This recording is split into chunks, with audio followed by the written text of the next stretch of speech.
Daniel Harker and Claire Matthews' lives were never meant to cross, but one night changed everything.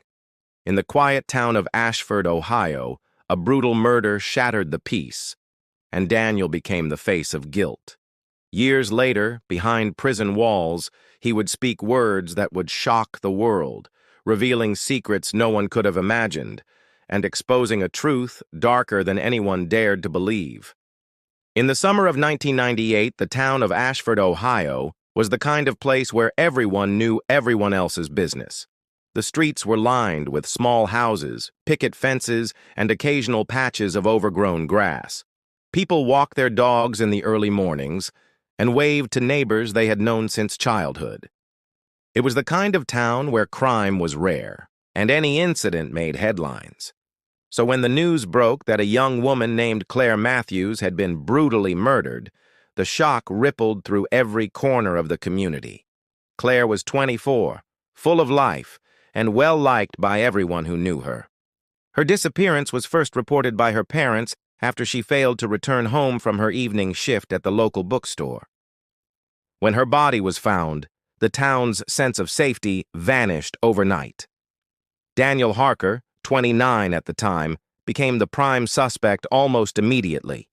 He lived on the outskirts of town in a small, unassuming apartment above a laundromat. Neighbors described him as polite but withdrawn. He worked long hours and rarely socialized, preferring the quiet of his own space. Nothing about him screamed danger, and yet the pieces of evidence pointed squarely at him. His fingerprints had been found inside Claire's car, abandoned near a dimly lit street. His wallet had been discovered not far from the scene. Police also noted the absence of a credible alibi for the night Claire disappeared. To investigators, these details were enough to convince themselves, and eventually a jury, that Daniel was guilty. Once arrested, Daniel became the embodiment of calm composure. He didn't shout, he didn't plead, and he rarely spoke. The police grew frustrated with his silence, interpreting it as a lack of remorse. His trial was swift. The town, desperate for closure, watched intently as evidence after evidence was presented. Friends and family of Claire sat in the courtroom, eyes fixed on Daniel, hoping for an explanation they would never receive. Despite the weight of the evidence, Daniel's stoicism remained unbroken. He did not confess. He did not cry. He simply accepted the verdict handed down to him: life imprisonment without parole. Inside the prison walls, Daniel became an enigma. Guards often remarked that he seemed more aware than the others, as if he carried a private understanding of the world around him. He avoided conflict, kept to his small cell, and spent long hours reading or writing in a worn notebook. Other inmates whispered that he seemed detached, but observant, always noticing details that others overlooked. While the world outside assumed the case was closed and justice had been served, Daniel's mind was a storm of unspoken thoughts. Behind the walls, he held something the town would never know, an inner story that no one could reach. Even among those who worked in the prison, a sense of unease lingered. There was a heaviness about Daniel, a quiet tension that made people feel as though he was always on the verge of revealing something, though no one could say what. He had become a shadow in the prison corridors, a man both present and absent at the same time. Every passing day reinforced one undeniable truth: Daniel Harker was silent, but his silence carried weight, a weight that would one day erupt in a confession that no one saw coming. 5 years into his sentence, Daniel Harker's life inside the prison walls had settled into a monotonous rhythm.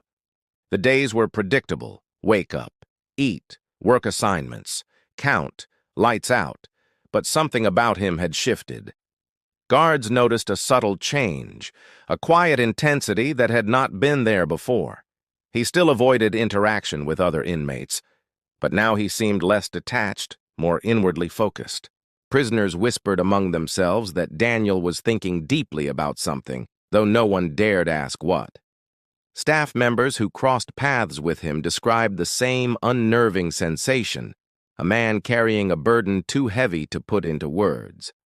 One night, when the prison fell into its usual silence, Daniel requested to meet with the chaplain. The request was unusual. Daniel had never shown interest in speaking to anyone, let alone someone in a spiritual role. The chaplain, Father Samuel, was initially hesitant, but agreed, sensing that something significant was about to unfold.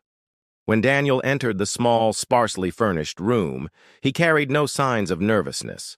His eyes were calm, yet they held an intensity that made the chaplain uneasy. Daniel sat down and began speaking, slowly at first, almost as if testing the waters. Then the words came in a steady, deliberate flow. He described the night of Claire Matthews's murder in vivid, disturbing detail. He spoke of walking along the dark streets, the sound of gravel crunching underfoot, the distant hum of traffic, and the cool night air brushing his skin. He recounted seeing Claire near the edge of town, her expression frozen in fear, her hands trembling slightly.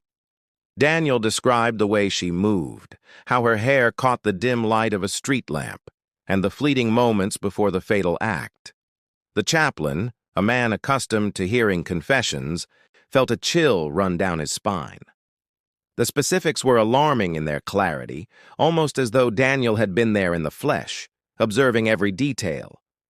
Father Samuel recorded everything meticulously, knowing that Daniel's words could have serious consequences.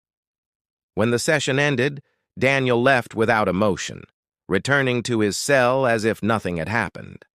The chaplain, however, was shaken. He realized immediately that what he had heard was not ordinary. Daniel had confessed to a crime in a way that went far beyond what anyone in the town or even the prison had known. Details were mentioned that had never been made public, information that only someone connected to the crime could know. Word of the midnight confession spread quietly among the prison staff, fueling whispers of fear, curiosity, and fascination. Despite the growing attention, Daniel never elaborated further on his feelings or motives. He remained calm, almost detached, as though the act of confession itself had lifted some unseen weight from his mind. To the chaplain, it seemed that Daniel had been carrying the memory of that night in complete silence, and only in the darkness of the prison night had he been able to release it. Yet, even as the story circulated, an unsettling realization began to take shape. Some details in Daniel's account did not match the official police records, planting the seeds of doubt. Was Daniel telling the truth, or had he shaped his words to conceal something even darker? The answers, as it would soon become clear, were far more twisted than anyone could imagine. The news of Daniel Harker's midnight confession reached the ears of retired Detective Henry Lowell, a man who had once investigated Claire Matthews's murder. Lowell had been haunted by the case for years, never fully satisfied with the conviction.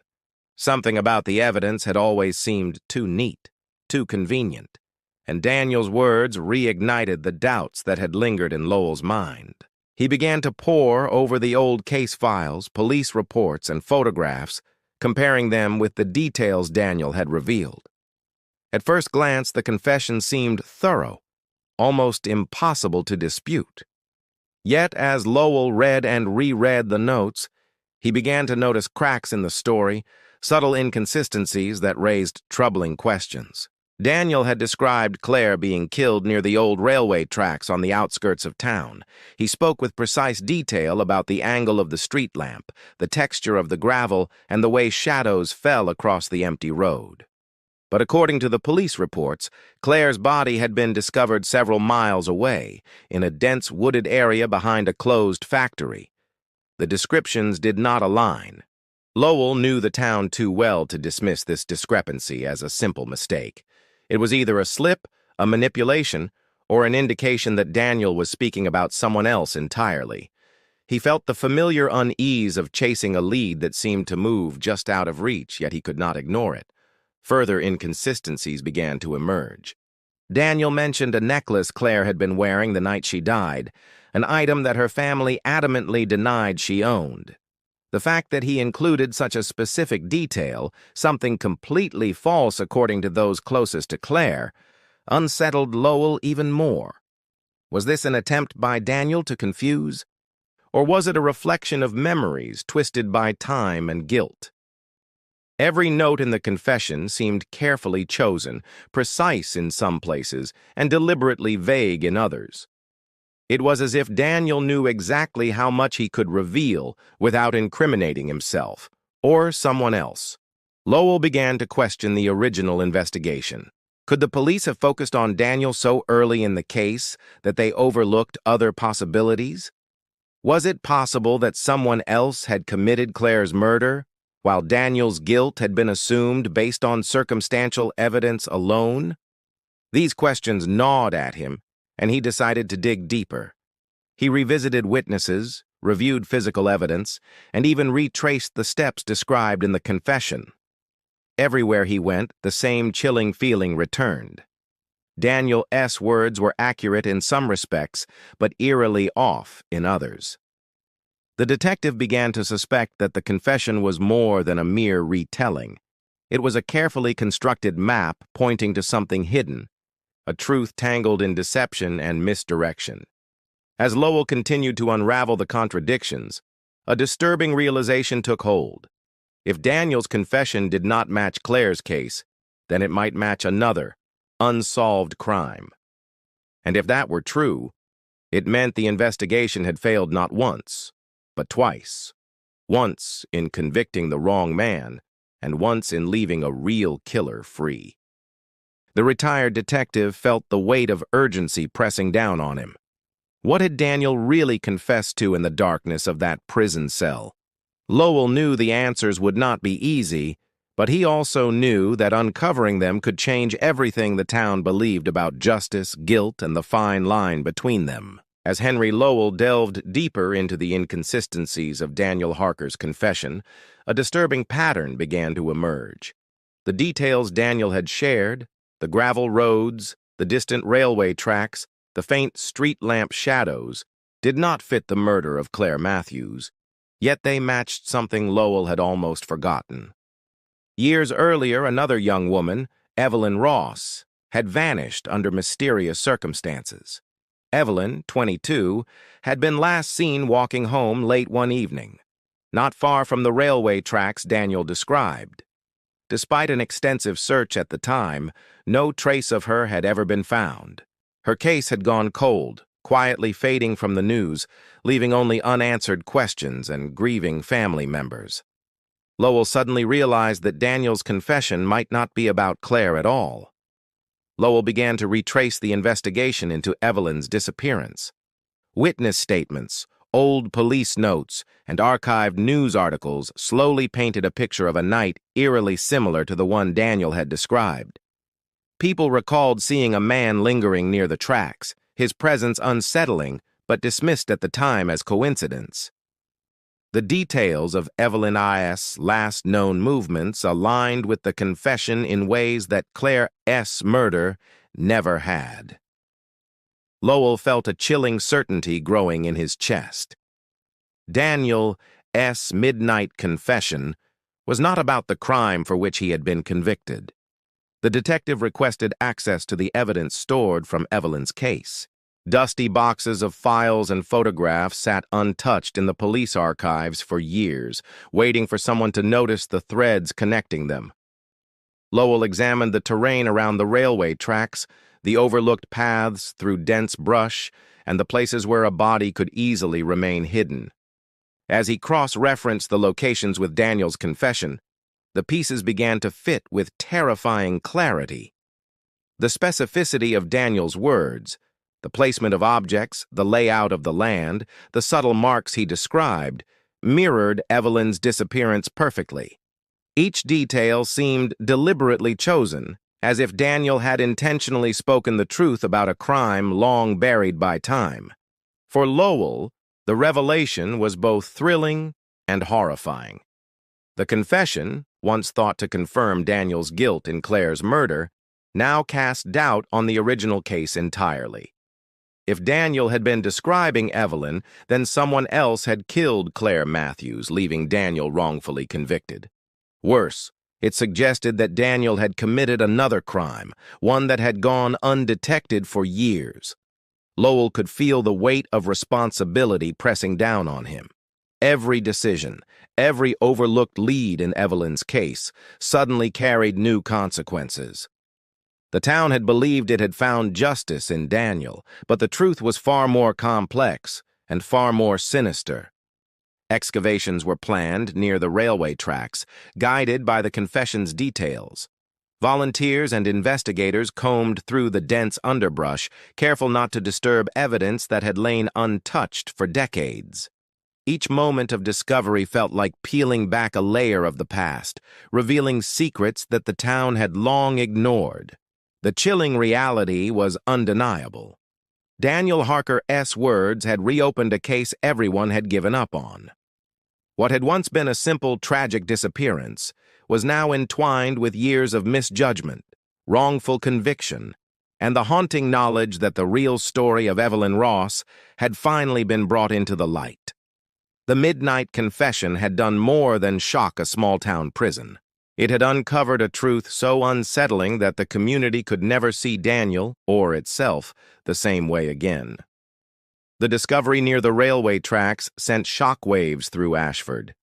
Human remains were unearthed, carefully wrapped in remnants of fabric and hidden beneath layers of dirt and debris. Forensic experts confirmed the identity: Evelyn Ross. After more than a decade, the young woman's fate was finally revealed, and the chilling implications of Daniel Harker's midnight confession became undeniable. Every word he had spoken, every detail he had described in the dark of his prison cell had been accurate, but not about the crime everyone believed he had committed. The truth was far more complicated and far more disturbing. The revelation forced the town to confront a bitter reality. Daniel had been convicted of Claire Matthews's murder, yet he had not killed her. That conviction had been based on circumstantial evidence and assumptions, the very things Lowell had questioned for years. Meanwhile, the real killer of Claire Matthews remained unknown, walking freely among the unsuspecting citizens of Ashford. Daniel's life had been condemned, sentenced to spend decades behind bars for a crime he did not commit, while the actual murderer had escaped justice. The sense of security that had once settled over the town after his arrest crumbled, replaced by anger, confusion, and fear. Inside the prison, Daniel remained calm as news of the discovery reached him.